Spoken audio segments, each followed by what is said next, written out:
Vamos agora passar à nossa primeira apresentação do dia, que estará a cargo do Dr. Felipe Calete, interno de Patologia Clínica na Clínica Multiperfil e professor universitário.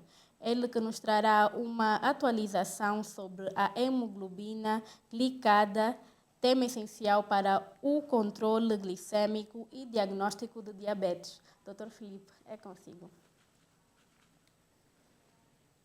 Muito obrigado. É um prazer sem igual participar deste magno evento. Desde já declaro não haver conflitos de interesses da minha apresentação e começo por falar de atualizações sobre hemoglobina glicada, aspectos clínicos e laboratoriais.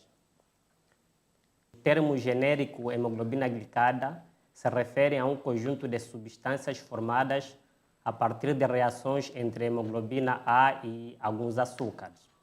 O termo hemoglobina glicosilada tem sido erroneamente utilizado como sinônimo de hemoglobina glicada. E eu explico. A questão é o facto de que a hemoglobina é uma proteína e o processo de ligação das proteínas a açúcares, a carboidrato, é um processo não enzimático e permanente. E ao contrário da glicosilação, que é um processo enzimático e instável. Então, a denominação adequada e bioquimicamente correta é hemoglobina glicada. Vários termos sinônimos, hemoglobina glicosilada, hemoglobina glucosilada, glicohemoglobina, fração rápida da hemoglobina. Quanto a esta terminologia, fração rápida da hemoglobina, tem a ver com o facto das cargas elétricas, ou seja, a hemoglobina glicada migra mais rapidamente em relação à hemoglobina não glicada numa corrida eletroforética, ou seja, a hemoglobina glicada migra mais rapidamente do que a hemoglobina não glicada no campo elétrico. Por isso, foi chamada de hemoglobina, de fração rápida da hemoglobina. A hemoglobina glicada é utilizada como método de controle glicêmico desde 1958. Porém, dois grandes estudos promoveram o seu impacto. O primeiro estudo é de 1993, que é Diabetes Control Complication, e o segundo estudo de 1998, o KDS. Existem várias frações da hemoglobina glicada e a fração que deve ser utilizada como índice da glicemia média e como medida de controle das complicações diabéticas é a fração da hemoglobina A1C. Metas definidas para o controle glicêmico. Os dois estudos anteriormente mencionados, os estudos que acabei de mencionar, indicam que as complicações da diabetes começam a surgir quando a hemoglobina glicada se situa acima de 7%. Algumas sociedades médicas estabelecem metas terapêuticas mais rígidas, de 6,5%. Por exemplo, a Sociedade Brasileira de Patologia Clínica.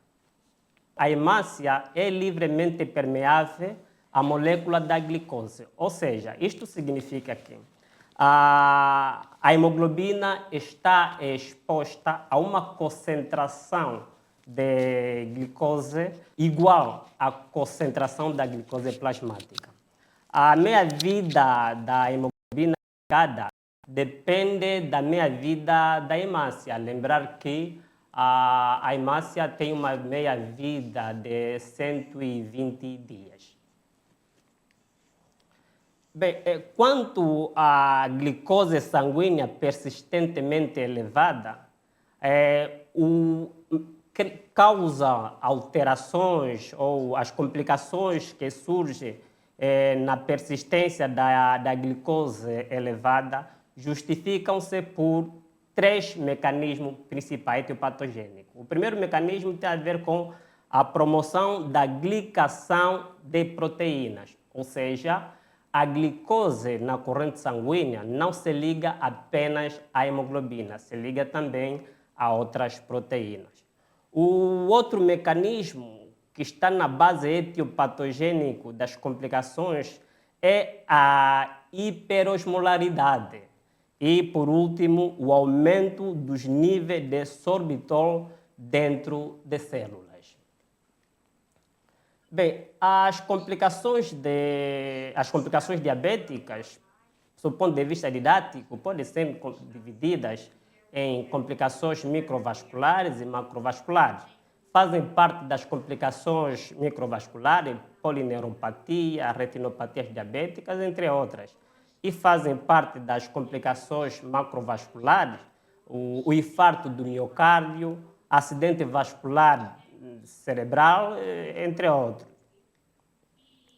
Bem, este próximo slide é apenas para mostrar claramente que a hemoglobina glicada avalia a glicemia, o comportamento da glicemia do paciente nos 3 meses, ou seja, olhando para a meia-vida da hemácia, que é de 120 dias, e é possível observar que 50% da hemoglobina glicada corresponde ao primeiro mês. O ponto de partida é o momento em que se faz a coleta da amostra.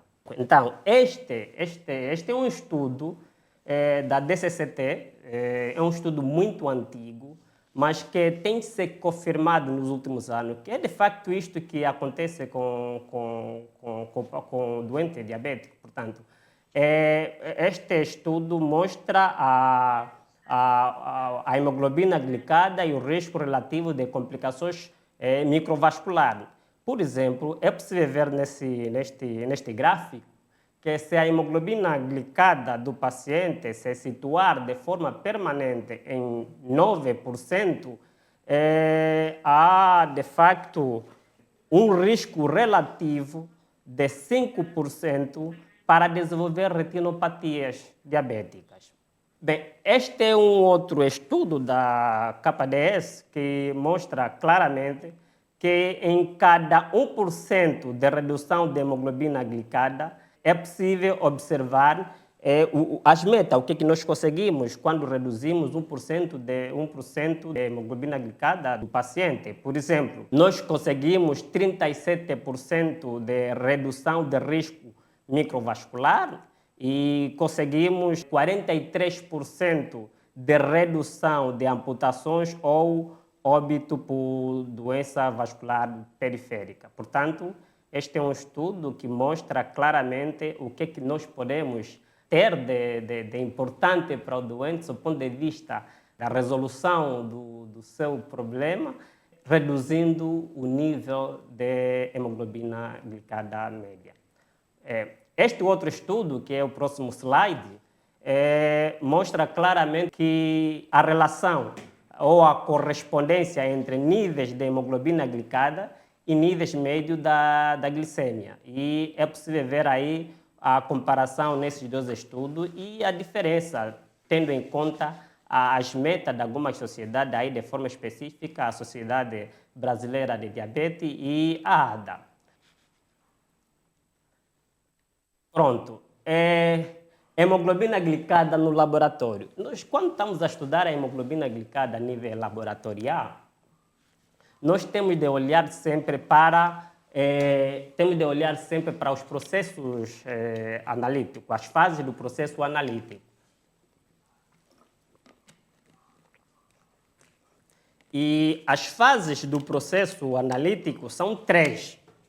Isto todos nós temos de saber, de facto, as fases são 3. E a primeira fase do processo analítico é a fase pré-analítica.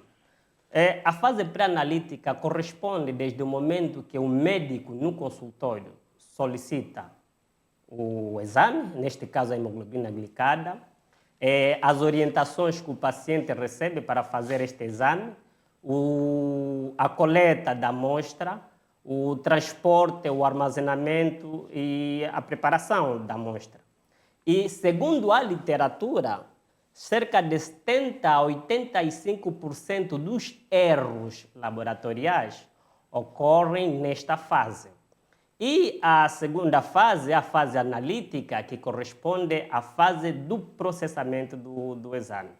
E a última fase é a pós-analítica, que corresponde à liberação dos resultados, à interpretação dos resultados dos exames. Portanto, precisamos prestar bastante atenção na fase pré-analítica. Estamos aqui a afirmar, a literatura afirma, que 70% a 85% dos erros laboratoriais ocorrem exatamente nesta fase. Por quê? Porque há muitos intervenientes, desde a solicitação médica, pode haver erros, por exemplo, a forma como o médico escreve, pode escrever mal o nome do doente, a idade do doente, a orientação do doente, se o doente tem de fazer, por exemplo, jejum, por exemplo, hemoglobina glicada, o paciente não precisa estar em jejum. Algumas metodologias por turbidimetria, por interferirem, pode-se orientar algum jejum de 2 horas do doente. Portanto, agora, nesta fase pré-analítica, trouxe aqui alguns aspectos que achei bastante interessantes para a comunidade acadêmica. São os interferentes no analítico, né? São interferentes analíticos. Bem, por exemplo, as doenças que cursam com anemia hemolítica. Se eu tenho um paciente que tem uma patologia que é anemia hemolítica, obviamente que o tempo de vida da hemácia é encurtado. Então, o resultado que podemos ter deste exame é um resultado falsamente baixo. Os pacientes que apresentam presença de grandes quantidades de vitamina C, tanto vitamina C e a vitamina E, também há um interferente. Esses pacientes podem ter falsamente hemoglobina glicada baixa.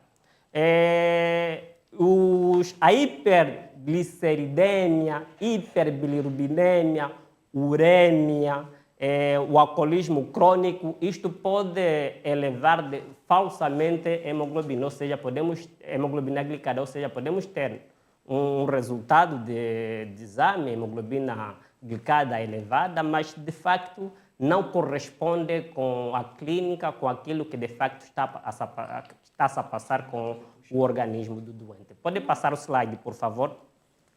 Depois temos como interferentes a hemoglobina carbamilada. O que é isso, hemoglobina carbamilada? Os pacientes urêmicos, por exemplo, nós temos muitos doentes com doença renal. Por exemplo, a principal causa de morte em Angola é a malária, e a malária cursa com várias complicações. Uma delas são complicações hematológicas, mas também complicações renais. Portanto, esses pacientes podem ter quantidades elevadas de ureia a qualquer momento. O que acontece? A ureia liga-se à hemoglobina. E a ureia, ao ligar-se à hemoglobina, esta hemoglobina será uma hemoglobina bioquimicamente alterada, que é a chamada hemoglobina carbamilada. Então, esses pacientes podem ter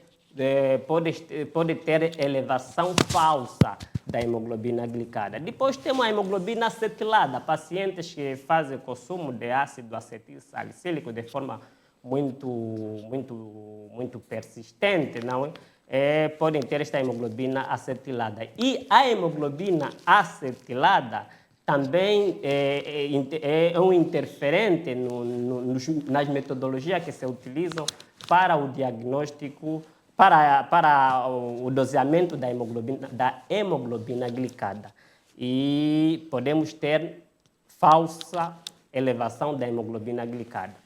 Depois temos hemoglobina variante, hemoglobinopatias variantes heterozigóticas. É assim. Nós aqui devemos pensar no seguinte: se de facto a hemoglobina glicada, as metodologias que nós utilizamos,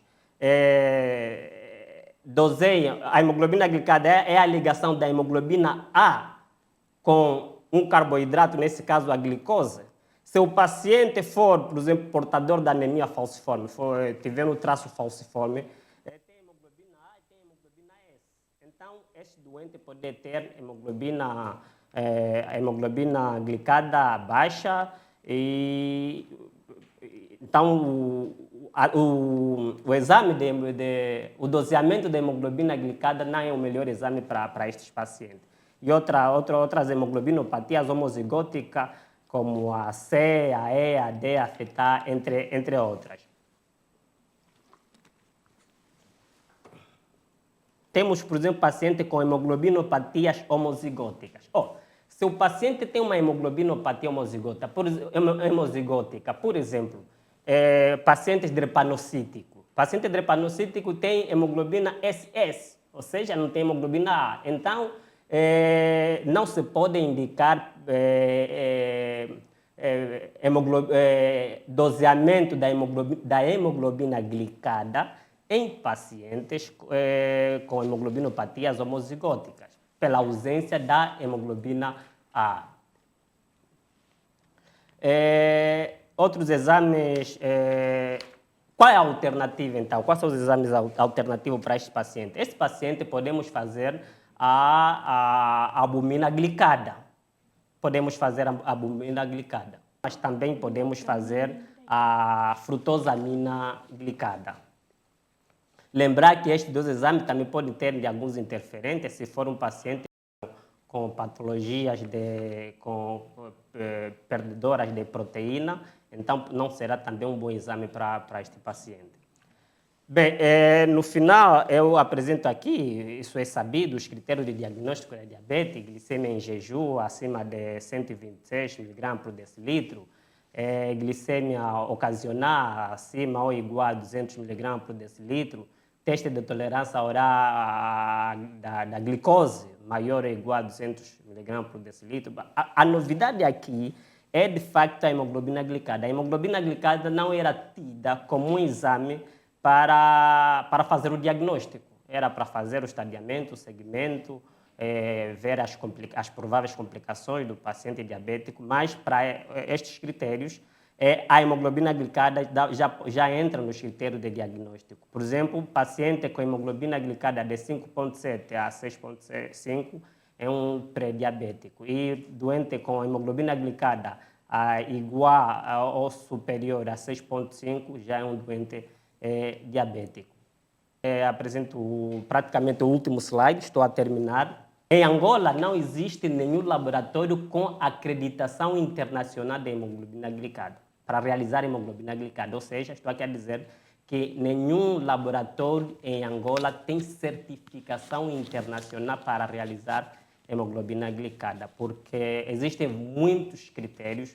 Um dos critérios é o laboratório. O laboratório tem de ter, sim, o controle interno, mas também tem de ter o controle externo. Por exemplo, o controle externo dos laboratórios tem de participar nos testes de proeficiência. Então, temos muito trabalho para frente. É muito importante essa lista, todos podem de facto visitar no site da NGS, e é possível ver nesta lista que à minha direita, por exemplo, aparece o nome dos laboratórios acreditados internacionalmente e os respectivos países. e depois vem no centro os métodos que utilizam e o nível de laboratório. Os laboratórios estão divididos em nível 1, 2, 3, 4 e o ano em que a data da certificação. É possível verificar claramente que é uma lista bastante atualizada. Estamos a falar hoje, dia 12 de novembro de 2024, e os últimos laboratórios foram acreditados este mês, novembro de 2024. Estou a terminar.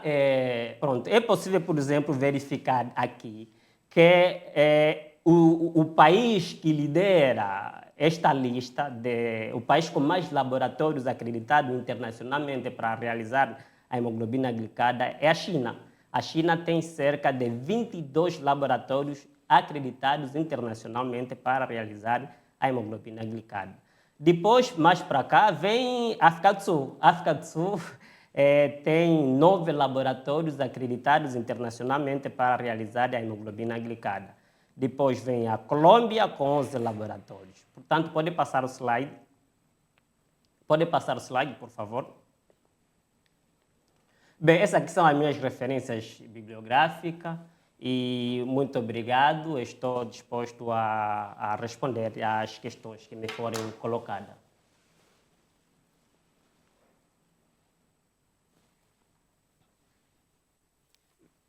Verifico aqui se tem alguma questão colocada para mim.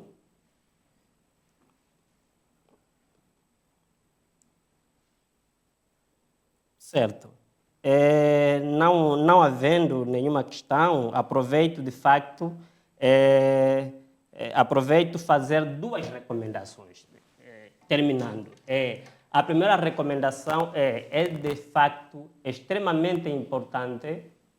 É de facto extremamente importante que criemos a Sociedade Angolana de Patologia Clínica. Angola tem pressa, temos de ter de facto já a Sociedade Angolana de Patologia Clínica. E por outra, a segunda recomendação que deixo é de facto esta sociedade, a Sociedade Angolana de Patologia Clínica, entre as várias atribuições, terá de criar de forma, terá de criar a sociedade, a Comissão Nacional de Acreditação de Padronização da Hemoglobina Glicada. Ou seja, nós temos de padronizar a hemoglobina glicada, no mínimo a nível nacional. Muito obrigado. É tudo que tinha para esta apresentação.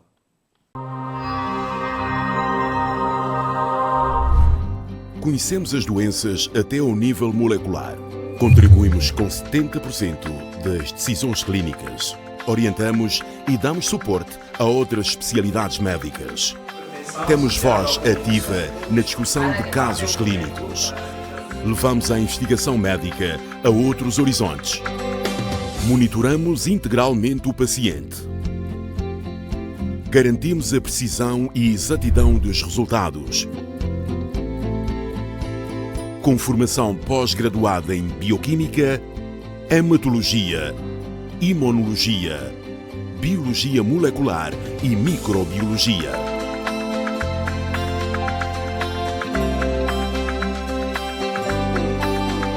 Nós somos a Patologia Clínica, uma especialidade médica comprometida com a qualidade dos serviços médicos em Angola.